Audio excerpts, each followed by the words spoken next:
What would you do if you knew someone was missing, but no one seemed to notice? Mark Reynolds had always been a quiet man. At 32 years old, his life was simple, without drama or controversy. He had a steady job as a software engineer, a small apartment on the top floor of a modest building in a quiet neighborhood in Seattle, and a handful of close friends who often joked about how little he let anyone get close. Mark was the type of person who enjoyed his solitude, his routines, and the quiet hum of a life that felt safe from the chaos of the world outside. He wasn't one to take risks or jump into situations that could stir up trouble. He wasn't even someone people would think about when they heard the word adventure. He was content to settle into his life, working hard at his job, taking care of himself, and keeping his distance from anything that could disrupt the calm rhythm of his days. But on the evening of January 18th, 2019, Mark's life took a sudden turn. It was supposed to be a quiet Friday night, like so many others. He had finished work early, planning to spend the evening at home, watching the game on TV and ordering his favorite takeout from the Thai restaurant down the street. He made a quick call to his mother to check in, just like he always did. They spoke for a few minutes about his day, some trivial conversation about work, and then Mark mentioned he was going to stay in for the night. It was 7:35 p.m. That was the last time anyone heard from him. At first, it didn't seem like a big deal. Mark was a man of routine, but that night, no one could have anticipated that the same calmness he held would quickly become his undoing. When he didn't show up for work the following Monday, a few raised eyebrows could be heard around the office. But Mark was known to take a mental health day every now and then, and given how well he kept to himself, no one thought much of it. It was only when Tuesday came and went, and still no word from Mark, that his colleagues began to grow concerned. By Wednesday, his absence couldn't be ignored anymore. His manager, Lisa Bennett, tried calling him multiple times but received no response. Lisa had known Mark for several years and considered him a reliable, albeit introverted, employee. The silence was unusual. She called his phone again, her voice filled with growing unease. No answer. Lisa finally decided to call the building superintendent and asked him to check Mark's apartment. It was already late in the afternoon, and she was certain that something wasn't right. When the superintendent arrived at Mark's apartment, he noticed something odd. The door was unlocked. It wasn't unusual for Mark to forget to lock up. He had done so before, but this time something felt different. The place was unusually quiet, and the faint smell of leftover pizza filled the air as if it had been left there for days. His jacket was draped over the back of the chair in the kitchen, and his shoes were neatly placed beside the door, like he had come home and simply vanished. But it wasn't the clothes that alarmed the superintendent. It was the phone. Mark's cell was sitting on the coffee table. The screen was cracked, and there were no new messages or missed calls. The superintendent quickly contacted the police. A simple check of the apartment was now a full-scale investigation, as authorities began to ask themselves one crucial question. Where had Mark gone? Days turned into weeks, and the mystery deepened. No one had seen Mark leave the apartment, and no one had heard from him. His personal items remained where they had always been, his car parked in the same spot outside his building. There was no sign of a struggle, no signs of forced entry, no ransom note, nothing. The authorities were stumped. There were no obvious clues that pointed to foul play. Mark had no enemies, no history of mental illness, and no reason to leave his life behind. Yet, in the span of a few days, he had simply vanished into thin air. As the weeks went by, his family, his mother, father, and younger sister, were racked with grief and disbelief. They couldn't fathom what could have happened. There was no clue that made any sense. No surveillance footage, no strange encounters leading up to his disappearance, no phone calls or messages that could explain his absence. But then, 1 month after Mark's disappearance, a break came. An anonymous tip came into the police station from a private number, offering the first real lead. The caller claimed to have witnessed Mark leaving his apartment on the evening he disappeared. The caller had been walking their dog. They said, when they saw a man matching Mark's description exiting the building around 9 p.m. However, the witness was vague about the details. They didn't see where he went, and they couldn't identify the person he was with. The police, in their desperation, began to focus on this new information, but it didn't feel right. The witness's statement didn't match the known timeline. It didn't explain why Mark would have left his apartment with no clear destination, especially considering the fact that his belongings were still inside. And who could the mysterious person with him be? The investigation dragged on with little progress. Mark's family, now in despair, began to consider other possibilities. Could Mark have left voluntarily? Did he decide to start over somewhere? But deep down, his family knew that wasn't like him. He wasn't the type to disappear without a word, not without telling someone, not without saying goodbye. As more weeks passed, things took an even stranger turn. The tipster, the mysterious caller, had never followed up, and the case seemed to grow colder. Mark's life, a life that once seemed so normal, now seemed full of unanswered questions. Why would he leave everything behind? Why would he vanish into thin air without a trace? Was someone involved? Had something happened in those quiet moments before he disappeared? And then came the most bizarre twist of all. The police received another call. This time, it wasn't from an anonymous source. It was from someone Mark had known for years. A man who claimed he had spoken to Mark in the days before his disappearance. A man who said he had a disturbing conversation with Mark. A conversation that would change everything authorities thought they knew about Mark's case. The mystery deepened. The twists seemed endless. Who could Mark have been talking to? What did they know about his disappearance that the police didn't? How well can you truly know someone? Is there a breaking point where the truth is hidden from everyone, even those closest to you? The first month after Mark Reynolds disappeared was a blur of frantic phone calls, unanswered questions, and dead ends. His family, friends, and co-workers were desperate for answers, and the police, although overwhelmed with cases, couldn't seem to crack this one. Mark's life seemed to be free of complications. No enemies, no secrets, just a quiet man living a normal existence in a quiet part of the city. Yet somehow, Mark Reynolds had vanished without a trace. It was in the second month of the investigation that a new lead surfaced, and it came from an unlikely source, his best friend, Noah Gray. Noah and Mark had been friends for nearly a decade, ever since they met in college. They shared interests, worked on a few projects together, and even spent time at each other's homes. To everyone who knew them, they were inseparable. But as investigators dug deeper into their friendship, they began to see cracks in what seemed to be an unbreakable bond. Noah Gray had always been open about his admiration for Mark's straightforward approach to life. They had been roommates for a short time during college, and Noah claimed that Mark had always been straightforward and honest. But in their recent conversations, Noah had started to act strangely.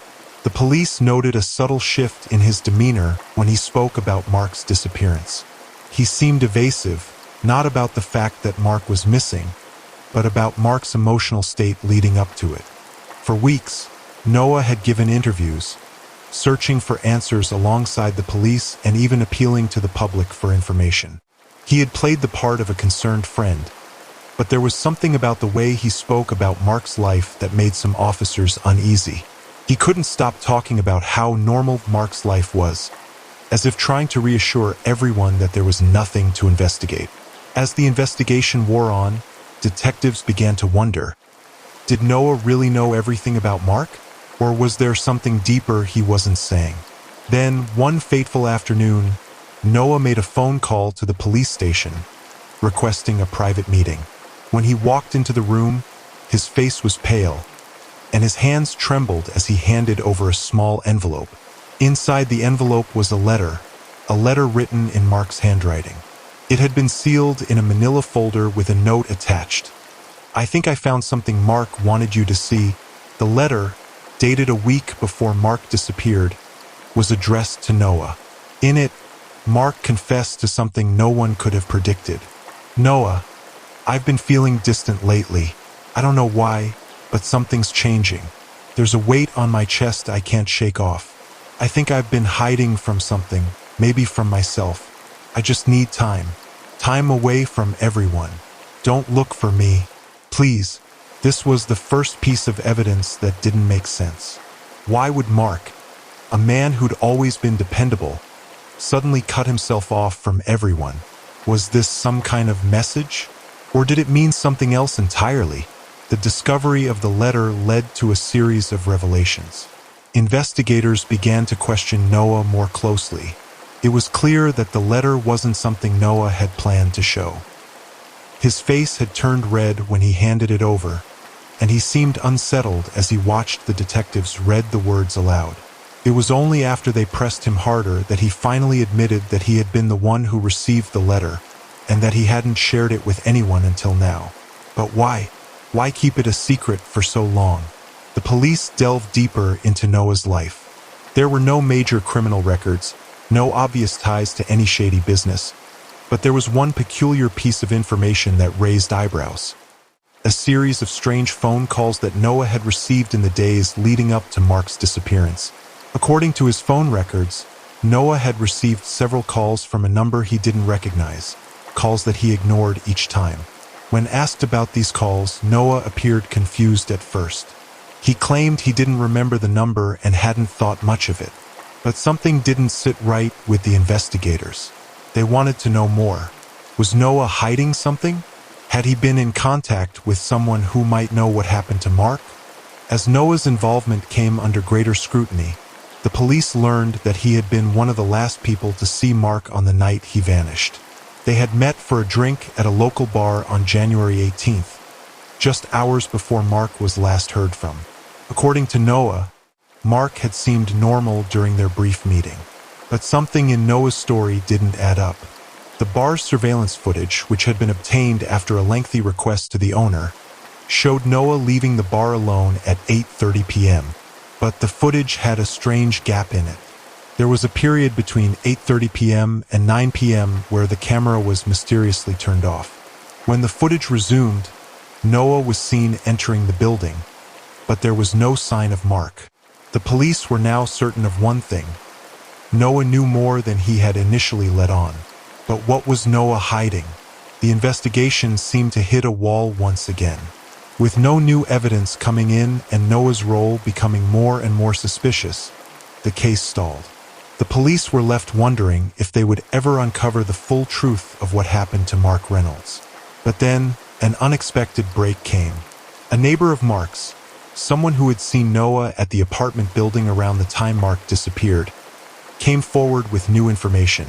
The neighbor, who had asked to remain anonymous, described a strange interaction they had witnessed. According to the neighbor, Mark and Noah had a heated argument outside the apartment building on the night of January 18th. The neighbor didn't overhear the conversation, but they did remember seeing Mark's face, flushed with anger, before he stormed off. The neighbor also remembered Noah's expression. He looked anxious, like he was trying to say something to Mark, but Mark had turned away and left. This new piece of evidence cast a whole new light on the case. Was this an argument that led to Mark's disappearance? Did Noah, in his frustration, have a role to play in what happened to Mark that night? The police were now left with a difficult question. What had really happened between Mark and Noah? What happens when the truth is so buried that even the person who holds it is afraid to speak? As the weeks passed, the case of Mark Reynolds seemed to stretch into an endless web of unanswered questions. The more the police dug into his life, the less they seemed to understand. Mark's friends and family, still in disbelief, had now become part of the investigation, as if their very knowledge of him could unlock the mystery of his disappearance. But none of them had answers, not really. In the wake of Noah's mysterious behavior and the unexpected tip from the neighbor, the police began to reevaluate the entire situation. Mark's best friend, Noah, was increasingly becoming the focal point of the investigation. They had questioned him multiple times, each time with a sense of growing tension, but there was something off about Noah's responses, something he wasn't saying. The police needed more than just a letter and a vague phone call. They needed solid evidence.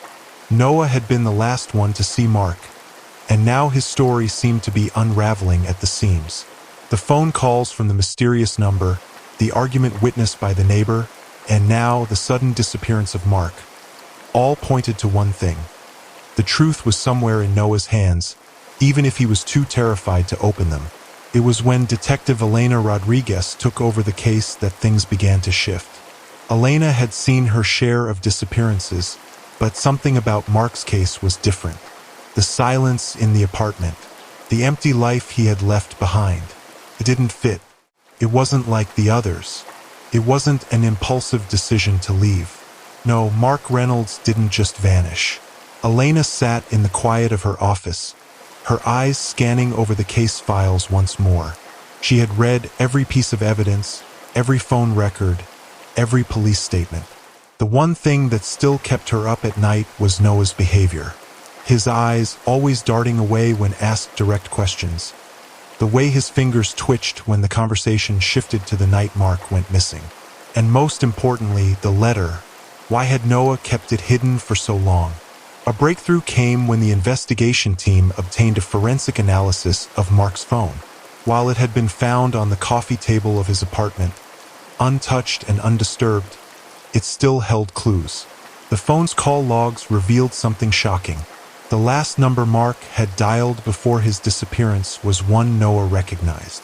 It was a local number, one that had been traced back to a small, nondescript office building on the outskirts of the city. The building wasn't a business but a storage facility, a place that seemed insignificant at first glance. But the police weren't taking any chances. They had to know why Mark had called this number. Detective Rodriguez and her team drove to the location, which appeared quiet and abandoned. The building was weathered, with cracked windows and a door that hung ajar. Inside, the storage units were stacked high with old furniture, boxes, and what appeared to be discarded items.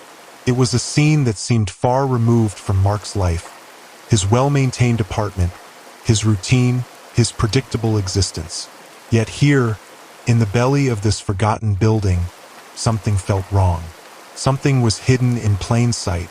They searched the facility carefully, following their hunches and the faintest clue of a connection to Mark's last phone call. After hours of scouring the place, they found it. A storage unit, tucked in the far corner of the building, stood out among the others. It was locked, but a quick break-in revealed something chilling. Inside was a series of photos. The photos were blurry, almost too vague to make sense of at first. But as the team examined them more closely, they realized they were images of Mark, taken in places he had visited in the months leading up to his disappearance. Some were taken in public, others more private. A few were taken in his own apartment, showing him in the background, sitting on the couch or standing by the kitchen counter. And then one image stopped them dead in their tracks.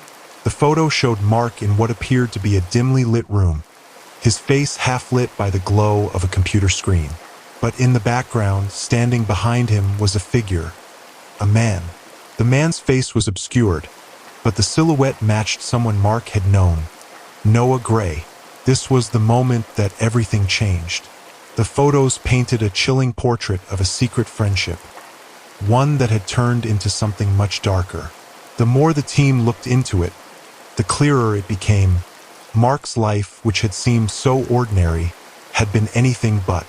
There were secrets buried beneath every interaction, every conversation, every moment that had been overlooked in the past. And just when it seemed like they had finally uncovered the truth, something even more unsettling came to light. The storage unit had more than just photos. There were also documents, files with Mark's name on them. As the team sifted through the paperwork, they discovered a collection of contracts, legal forms, and statements that suggested Mark had been involved in something far beyond his everyday life. These were not contracts for a software company. These were personal agreements. Some had to do with financial dealings. Others were more sinister. One document was a detailed map, marked with several locations around the city. The map was connected to a shadowy network, one that appeared to be linked to underground operations. It wasn't just a coincidence that Mark had found himself entangled in something so dangerous. The question now was, how far had Mark fallen into this world? And what did Noah know about it? The answer would come soon enough. Noah, when confronted with the evidence, broke down. He had been hiding the truth for months, living in constant fear of what he had gotten himself involved in. The reason he had kept the letter hidden, the reason he had avoided talking about that night, was because he was terrified. Terrified of the consequences. He confessed to everything. Mark had become involved with a dangerous underground group, one that operated in the shadows of the city. A group that was rumored to be involved in money laundering, illegal trades, and far worse. At first, Mark had simply been a curious bystander, someone who'd stumbled into their world by accident. But as time went on, he had been drawn deeper into it, until it was too late. Noah had known, but he had never once said a word. He had kept quiet, afraid that speaking out would mean the end for both of them. On the night Mark disappeared, the two had argued. Mark had been on the verge of exposing everything he knew, and Noah, in a desperate act to protect himself and the dark world they were both connected to, had pushed him away. That was the last time anyone had seen Mark alive. The confession was unsettling. It confirmed the darkest fears of everyone involved. Mark had been in over his head, and the people he had gotten involved with were not the type to let someone walk away unscathed. Mark's death had been planned, a brutal execution to prevent him from exposing their secrets. What does it mean when the truth is too dangerous to expose? How far will people go to keep it buried? The confession from Noah Gray had sent shockwaves through the investigation. Mark Reynolds was no longer just a missing person. He was the victim of something far darker than anyone had initially imagined. The underground network that Mark had gotten entangled with was not merely a group of criminals. It was a well-organized operation that spanned across several cities, using its influence and secrecy to operate without fear of law enforcement. And now Mark had paid the price for it. Detective Elena Rodriguez sat in her office, staring at the case file before her. Mark's life, once so predictable, now seemed full of shadows. The maps, the documents, the hidden phone calls. All of it pointed to a network of individuals who were willing to kill to keep their secrets safe. And Noah's confession only deepened the hole. He had admitted to being complicit in Mark's involvement with the group, but he claimed to have no direct part in Mark's death.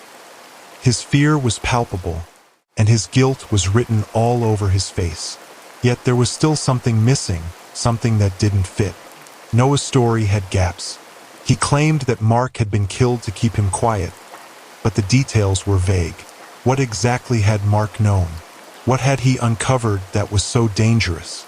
And why was Noah involved in this world to begin with? Elena was certain that there was more to the story, but the clock was ticking, and the deeper she dug, the more questions arose. Was Noah just a terrified bystander, or did he have a hand in Mark's fate? The breakthrough came when the police managed to trace one of the phone numbers found in Mark's phone records. This particular number belonged to a man named Victor Klein, a figure with a reputation that preceded him. Klein was known in criminal circles for his ruthlessness, operating in a world of money laundering, weapons trafficking, and organized crime. He was connected to the very group Mark had become involved with, though no one had been able to directly tie him to any murder. Elena felt a cold shiver run down her spine when the team finally found Klein. He was living in a nondescript house on the outskirts of Seattle, but his past was far from ordinary. As the investigation team closed in on his whereabouts, they found that Klein had a history of evading the law, using a series of aliases and shell companies to conceal his identity. He was a ghost, someone who had spent years in the shadows. The police set up a surveillance team outside Klein's house. They needed him to slip up to make a mistake, and eventually he did. It wasn't long before they saw Klein meeting with a man in a dark alley behind his house. The encounter was brief, but it was enough. They had Klein on camera, and the man he was speaking with was familiar. It was the same person who had been in the photographs found at the storage unit. a man who had been captured in the background of the photo showing Mark sitting at his computer. Klein's involvement in the operation was clear. He was part of the chain of command, a key figure in the underground network. But the question remained, what role had he played in Mark's disappearance? Was he the one who had orchestrated it? Or was he simply a bystander, someone who had watched it unfold from the shadows? As the investigation continued, the police learned more about Klein's business dealings, his connections, and the dangerous people he associated with. But the pieces of the puzzle still didn't quite fit. Why would Mark have been targeted?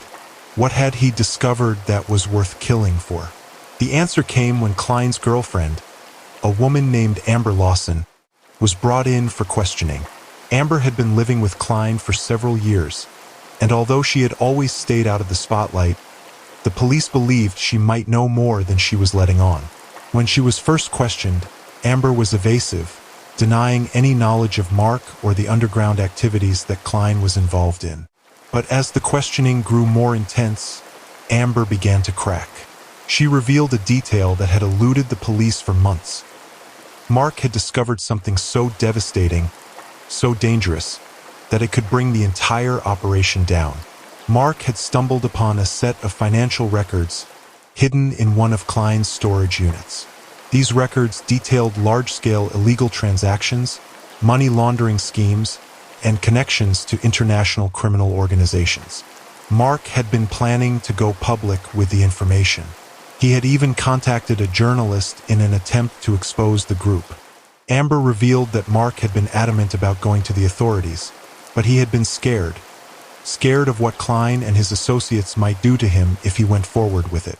As soon as Mark had uncovered the records, he had become a liability. Klein and his associates knew that someone like Mark, someone with the knowledge of their operations, couldn't be allowed to live. They had made plans to silence him permanently. Amber's revelation sent shockwaves through the investigation. Mark had not only been a victim of the underground group, he had been a threat to their entire operation. His death had not been an accident. It had been planned. He had been targeted because he had uncovered too much. And when Klein and his associates realized that Mark was no longer going to keep quiet, they made sure to silence him before he could expose them to the world. The question now was, where was Mark's body? If they had killed him, why had they gone to such great lengths to hide his remains? Was there a chance that Mark was still alive? As the investigation team pieced together the timeline of Mark's last days, it became clear that the underground group had used every tool at their disposal to cover their tracks. They had wiped Mark's phone records clean, erased any trace of his movements, and made sure that there was no evidence that could lead back to them. The only thing left was the question of whether Mark's body would ever be found, or whether it was hidden in a place so remote that no one would ever stumble upon it. But the discovery of the financial records had done one thing that the police hadn't expected. It had put Klein on the defensive. He knew that the authorities were closing in on him, and he was willing to do anything to protect himself and his network. The final confrontation between Klein and the police was imminent. But even as Klein's arrest seemed inevitable, the shadow of Mark Reynolds' disappearance still hung heavy in the air. The police now had the evidence they needed to bring the underground operation to light, but there was one final question that remained. Would they ever find Mark? When you're chasing a ghost, how do you know if it's real? And when the truth comes into focus, how much of it can you handle? The walls were closing in on Victor Klein. The network he had spent years building, the shadowy underworld that had sheltered him and his associates, was beginning to crumble. With each passing day, more secrets were exposed. The money laundering, the illegal trades, the hidden accounts, everything that had been kept in the dark for so long was now under investigation. And yet, despite all the progress, one question remained. Where was Mark Reynolds? Victor Klein had been arrested. Amber Lawson had given a full confession, implicating Klein and his associates in Mark's disappearance.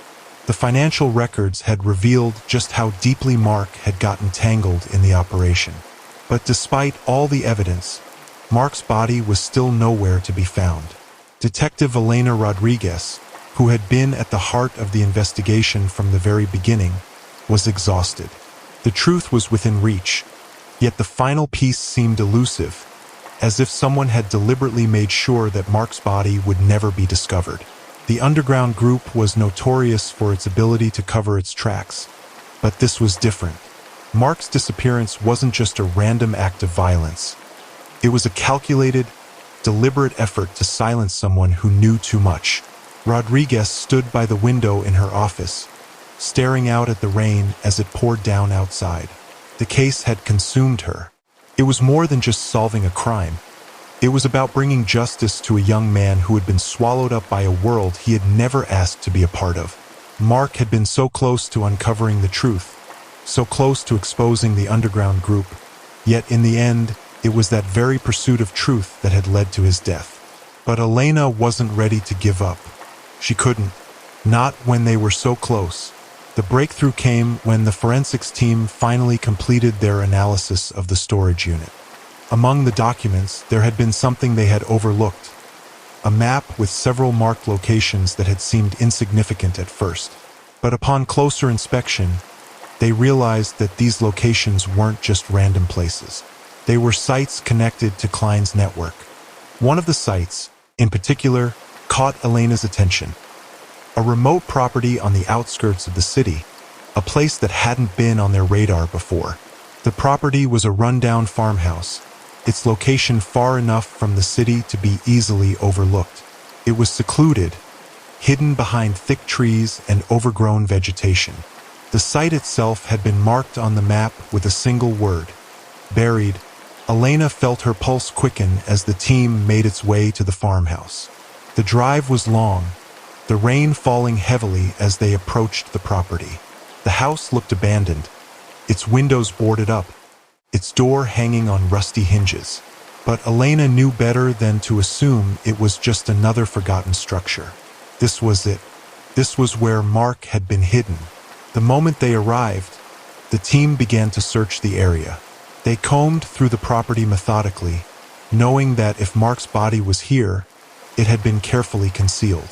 Hours passed as they dug through the muddy earth and sifted through the debris. It was cold, miserable work, but they knew it had to be done. And then, just as hope was beginning to fade, one of the officers made a discovery.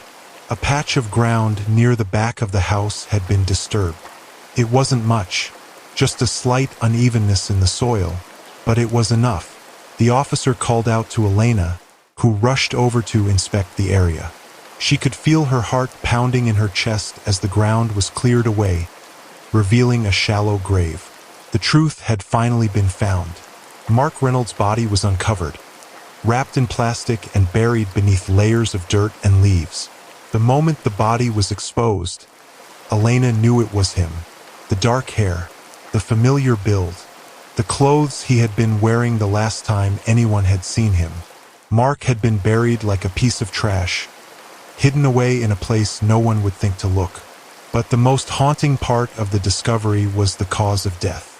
Mark hadn't just been killed, he had been tortured. His body bore the marks of cruel treatment, signs that he had been kept alive for a time before his death. His face was bruised, his hands bound, and there were signs that he had fought desperately to escape. It was clear that Mark had known what was coming. He had uncovered too much. He had become a liability, and in the end, he had paid the ultimate price. As the team began to process the scene, Elena stood in silence, staring down at the grave. The case was over. The killer had been caught, but Mark's life was gone, and the question still lingered. How had it all gone so wrong? The investigation into Mark's murder led to more arrests. Klein's associates were rounded up, and the underground operation was dismantled piece by piece. But even with all the arrests, Elena couldn't shake the feeling that there was something more, something that had been hidden in plain sight. Was Noah really the only one who knew the truth? Had he acted alone, or had someone else been involved? As the case drew to a close, Elena knew that Mark Reynolds would never come back. His life had been taken far too soon, but the truth had been exposed, and justice had been served. For Mark, for his family, for the friends who had been left behind, there was at least some sense of closure. But Elena couldn't help but wonder, what if Mark had never uncovered the financial records? What if he had never tried to expose the underground group? Would he still be alive today? In the end, Mark's death wasn't just the result of a group of criminals trying to protect their empire. It was the result of one man's pursuit of the truth, a truth that no one was willing to let him reveal. And as Elena walked away from the scene, she knew one thing for certain. Sometimes, the truth isn't just dangerous, it's deadly.